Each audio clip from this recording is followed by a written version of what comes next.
Olá, seja muito bem-vindo à nossa segunda temporada com Cassilene Oliveira, falando sobre a federalização dos crimes contra os direitos humanos, também conhecido por incidente de deslocamento da competência, previsto no artigo 109 do parágrafo 5º da nossa Constituição Federal. Inovação essa trazida pela Emenda Constitucional número 45/2004. A nossa Constituição Federal, ela traz 4 requisitos básicos para que seja conhecida essa ação. A primeira é a violação dos direitos humanos.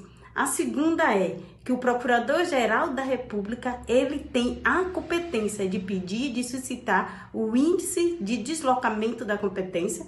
O terceiro, somente o Procurador-Geral da República pede ao STJ o deslocamento de competência para o julgamento que originariamente seria da competência da Justiça Estadual para a Justiça Federal, porque é a Justiça Federal que responde às violações pelos problemas enfrentados pela República Federativa do Brasil, pois ela também trabalha com as questões da União. E por fim, a federalização ela pode acontecer em qualquer fase do inquérito ou do processo. Você não pode esquecer disso, que é em qualquer fase do processo ou do inquérito em caso de graves violações dos direitos humanos. E diante disso tudo que nós falamos, eu chamo a sua atenção para melhor entendimento, para que compreendamos bem esse instituto.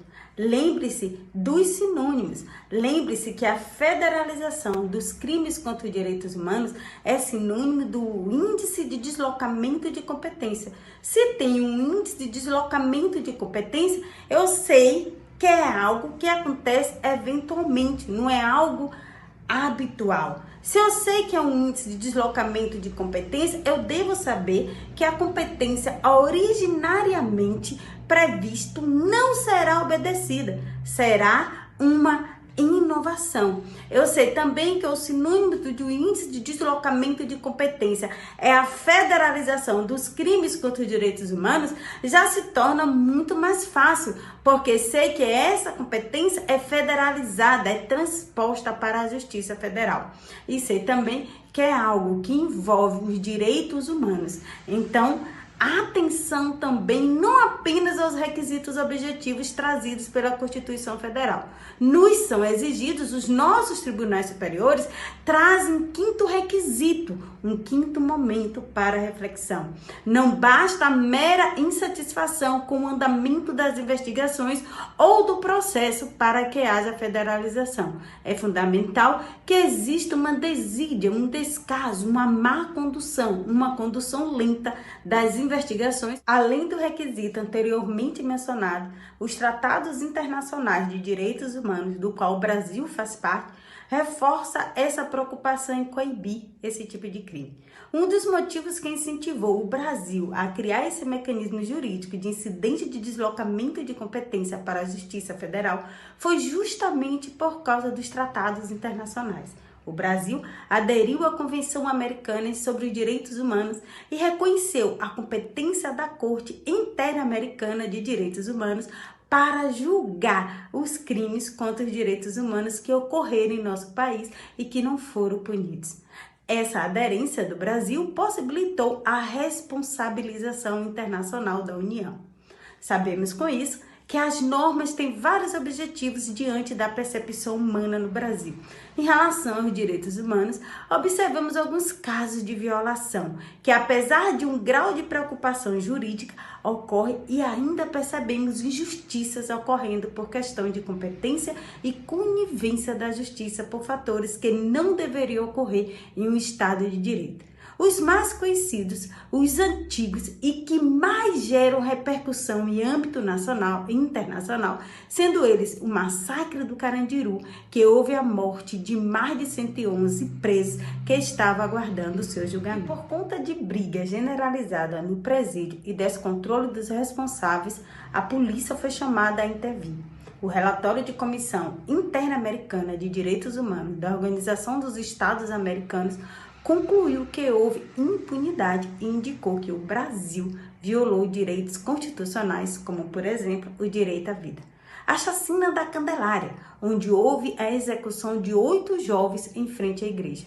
E por fim, Carajás, no Pará, em que ocorreu a morte de 19 sem-terras por policiais militares. Um caso curioso também ocorrido em 1998 retrata a questão da competência em nossa justiça e do debatido fórum por prerrogativa de função. O famoso fórum privilegiado, este que permite com que ocorra julgamento de agentes políticos em instâncias mais elevadas por conta de sua função exercida. Esse caso ocorreu na Paraíba, onde o então deputado estadual Aécio Pereira foi acusado pela própria justiça paraibana pelo assassinato de uma estudante.